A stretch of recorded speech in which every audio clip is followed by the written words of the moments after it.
cool to watch. I think the worst crime is that they pick strawberries over chocolate coins for a Yeah, start. what's all that about? Unbelievable. Can you believe they did that, Kieron? Right, first of all, the most genius thing about this show is the fact that Amir Khan, who's an absolute legend, you've got him dressed as a pussycat.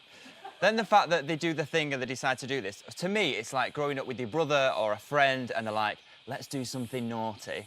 But then once Iain was like, we need to confess, I felt like Amir was a bit like your friend or your brother that would be like, no, please, I know we did it, but please don't tell. Shh.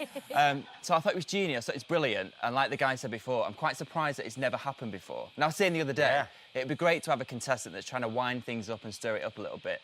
And I know it's morally wrong because everybody's starving, but for us as an audience, it's genius. It's so good. Yeah, but that's the thing. I mean, everyone's starving. Like, you know, when it's your time to be a leader, you would put your campmates before you know what I mean, and kind of earn that trust and respect. But it's fantastic. It is brilliant TV, but I think what it shows is that compared to other years, no one's formed bonds, because I think if you're really friendly with someone, you wouldn't do that. So I just think they haven't bonded as close as everybody else in the past. So they're like, let's just eat it ourselves. Yeah, it's just so mean, and you're so hungry. Like, who do you think's to blame, Melody? I feel like Amir instigated it and really need, like, did you know Amir means prince in Arabic? No. Not king. It's not king of the jungle. Oh, really? So, you know, like, how are you going to be a leader? How are you going to win this if you're not, you know, being a leader? You have to be a king. You have to share. You have to put your people before you. But I don't know. Yeah, I would say Amir. I'm sorry. And then the way he backpedaled as well. Yeah, it was so I know.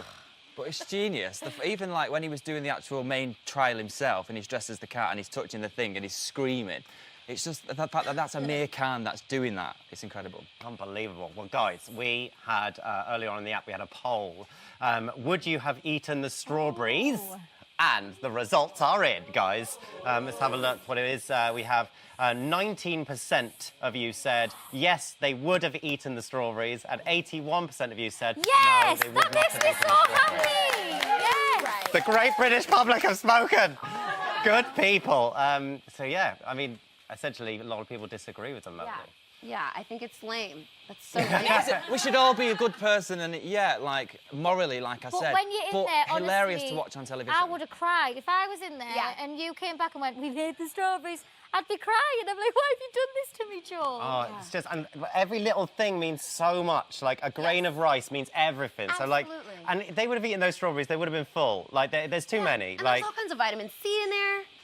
exactly. Strawberries, The I'm vitamin saying. properties of it. Yes, Melody. Well, I think they missed a trick. They could have walked into camp and said this. Now I've got a confession. It's one of her songs, guys.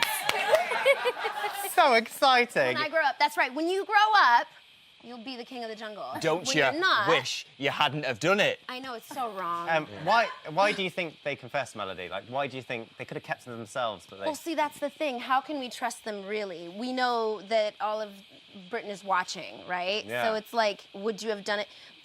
There's an old Southern saying, which is like, if you're going to do a crime, do it by yourself. Because that's what Amir would have done, obviously, you know? And then you're, like, begging your friend not to tell. That's why you just commit murder on your own. I kind of feel sorry for Ian as well at the Not murder. Not murder. Ian was definitely like peer pressured into doing it. But then when they went back to the camp and Ian went out and was like, it was just me, I was the only one that did it. I was thinking, actually, he's a really nice, sweet person. The fact that he was going to take it all on the chin for himself. I genuinely think that, because Iain has felt segregated from the group and it's clear that he is isolated to everybody else, I think this was his way of thinking, if I do this with Amir, maybe I'll be accepted in the lads' crew. But then he was even more alone because then Amir didn't back him up. So I felt really bad for Iain. I felt bad for him because it's also that thing, like, it's a very lad mentality, I think, in that camp. And I think Iain is very much an outsider to that, and it was him trying to sort of fit in. And it just, like, you know, reminds me of myself in school, just, like, trying to, like, fit in with the lads. But you're just like, I love drama. But then on the other side of that, on the other side of that, when he got back to the camp and he was a bit sullen in front of everyone else, everyone was kicking off, he went into the Telegraph thing and they asked him, would you do it again? And he went, yeah. Yeah, So that's true.